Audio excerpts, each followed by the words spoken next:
علیحدہ علیحدہ سب کا نام الگ لیا، ایمان والوں کا الگ، یہودیوں کا الگ، ستارہ پرستوں کا الگ، نصرانیوں کا الگ، مجوسیوں کا الگ، مشرکوں کا الگ، ان سب کے شرعی احکام جداگانہ الگ الگ۔ اہل کتاب کی عورتوں سے، یہودی اور عیسائی عورتوں سے مسلمان مرد کا نکاح جائز ہے۔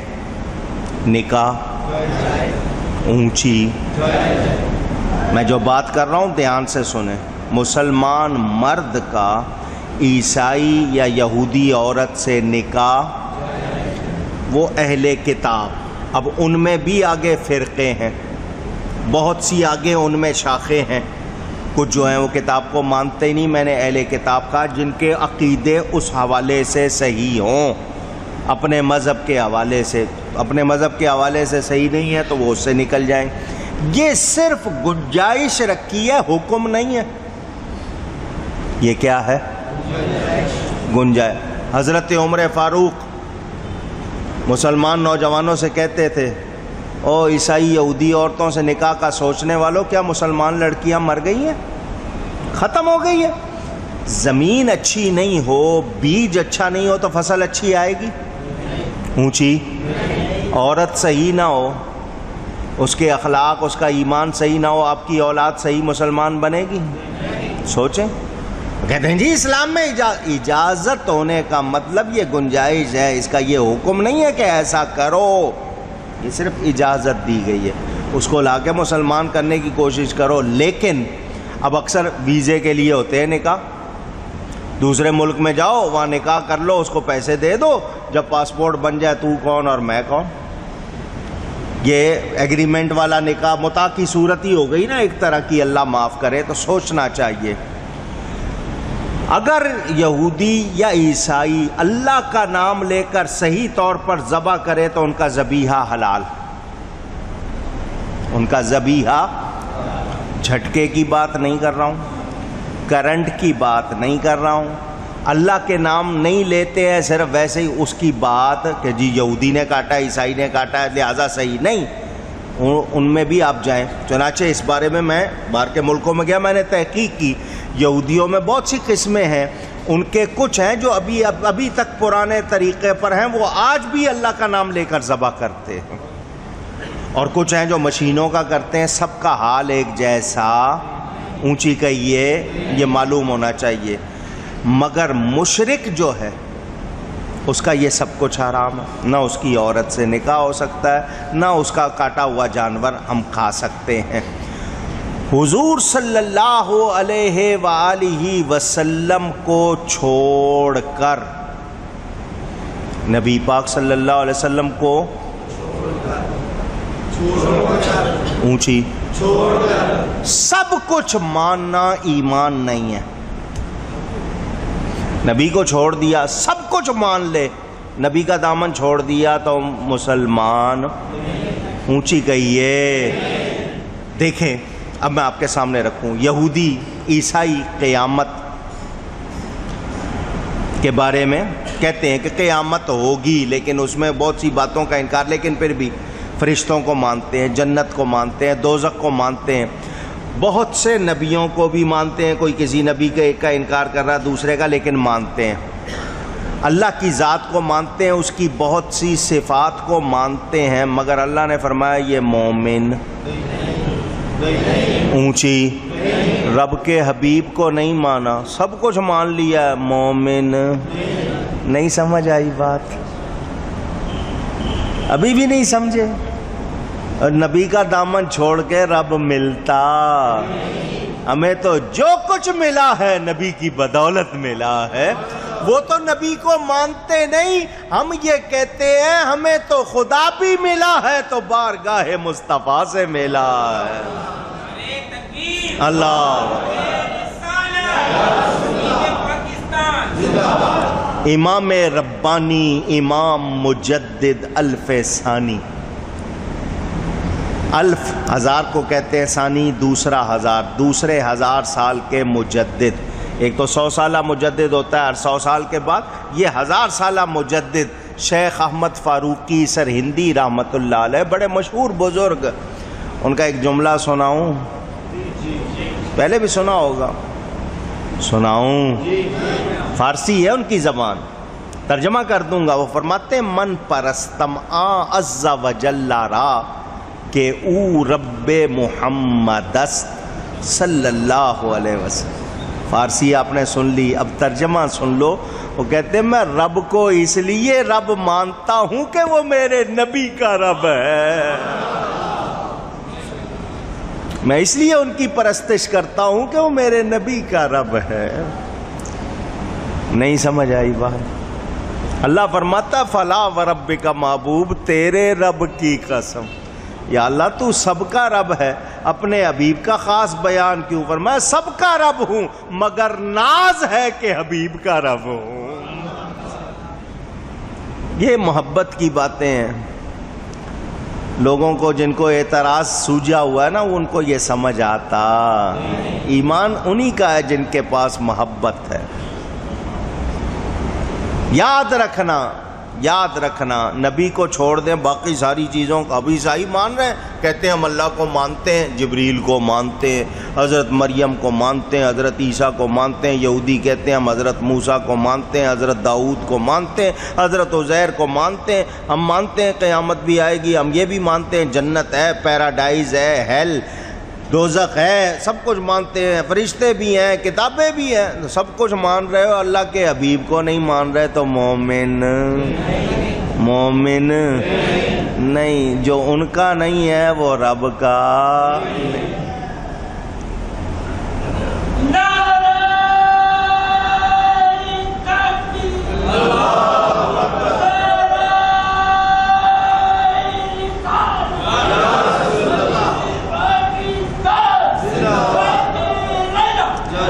وہ کہ اس در کا ہوا،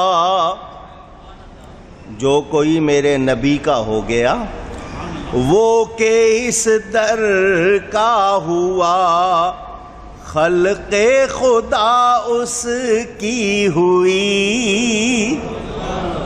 جو ان کا ہو گیا سارا جہان اس کا ہو گیا، وہ کہ اس در کا ہوا، خلق خدا اس کی ہوئی، وہ کہ اس در سے پھرا، اللہ اس سے پھر گیا۔ اس نے نبی سے منہ موڑا تو اللہ کی رحمتوں نے پھر اس کا رخ کیا نہیں۔ تو جس کو رب چاہیے نبی کا دامن پکڑ لے، جو میرے نبی کو چھوڑ دے اس کو خدا ملتا نہیں۔ یاد رکھنا، نبی پاک صلی اللہ علیہ وسلم کو ماننا یہی تو اصل ایمان ہے۔ رب کو وہی مانتا ہے جو نبی کو مانتا ہے۔ ہمیں تو اللہ کی پہچان بھی ملی ہے تو نبی پاک صلی اللہ علیہ وسلم کی برکت سے، تو میرا نبی مدار ایمان ہے۔ کیا ہے؟ ایمان کا مدار۔ جو ان کو نہیں مانتا سمجھ لو مومن اونچی۔ اب کیسا مانے؟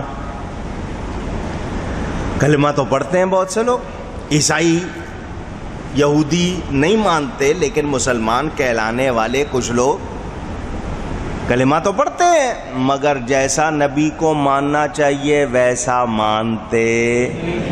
ہاں جی نبی ہیں مگر ہمارے ہی جیسے ہیں، تو یہ ماننا ہوا؟ یا ان کی ایسی باتیں کرنا جس سے ان کی توہین ہوتی ہو، تحقیر ہوتی ہو، تذلیل ہوتی ہو، تو اس کو ماننا کہتے نہیں۔ جو نبی کے علم کو جانوروں جیسا کہے، جو نبی کی مثال غلط چیزوں سے دے، بولو وہ اللہ کا ماننے والا ہے؟ اونچی نہیں۔ وہ لوگ جو گستاخی بے ادبی والی باتیں کرتے ہیں وہ میرے نبی کو مانتے۔ ذہن میں رکھنا یہ بات، مومن وہی جو نبی کو مانے اور جیسا ماننا چاہیے ویسا حق ادا کرے ماننے کا۔ ہمیں اس کا خیال رکھنا چاہیے، یاد رہے۔ اللہ تعالی فیصلہ فرما دے گا۔ اگلی آیت اصل میں ہے سجدے کی، شروع کر رہا ہوں، آج بھی سنیں گے، پھر اگلے جمعے پھر سننی پڑے گی۔ تو یہ جتنے لوگ سن رہے ہیں یا سنیں گے ان کو یہ آیت سن کر سجدہ کرنا ہے۔ تو جب آپ سنتیں پڑھنے لگے یا سنتوں کے بعد ایک سجدہ کر لیجئے گا۔ یہ آیت سجدے کی آئی ہے، میں پڑھ رہا ہوں۔ أَلَمْ تَرَ أَنَّ اللَّهَ يَسْجُدُ لَهُ مَنْ فِي السَّمَاوَاتِ وَمَنْ فِي الْأَرْضِ والشمس والقمر والنجوم والجبال والشجر والدواب وكثير من الناس۔ کیا تم نے نہیں دیکھا؟ یہ علم تارا عربی جاننے والے سمجھتے ہیں یہ استفہام انکاری کہتے ہیں اس کو۔ کیا تم نے نہیں دیکھا؟ کیا مطلب تم نے دیکھا؟ میں کہوں آپ نہیں سن رہے؟ کیا آپ نہیں سن رہے؟ تو آپ کیا کہیں گے؟ علم تارا، کیا محبوب کیا تم نے نہیں دیکھا؟ کیا مطلب تم نے دیکھا؟ کہ اللہ کے لیے سجدہ کرتے ہیں وہ جو آسمانوں اور زمین میں ہیں، اور سورج اور چاند اور تارے اور پہاڑ اور درخت اور چوپائے اور بہت آدمی۔ وَكَثِيرٌ حَقَّ عَلَيْهِ الْعَذَابُ، اور بہت وہ ہیں جن پر عذاب مقرر ہو چکا۔ وَمَن يُهِنِ اللَّهُ فَمَا لَهُ مِن مُّكْرِمٍ، اور جسے اللہ ذلیل کرے اسے کوئی عزت دینے والا نہیں۔ ان اللہ یفعل ما یشاء،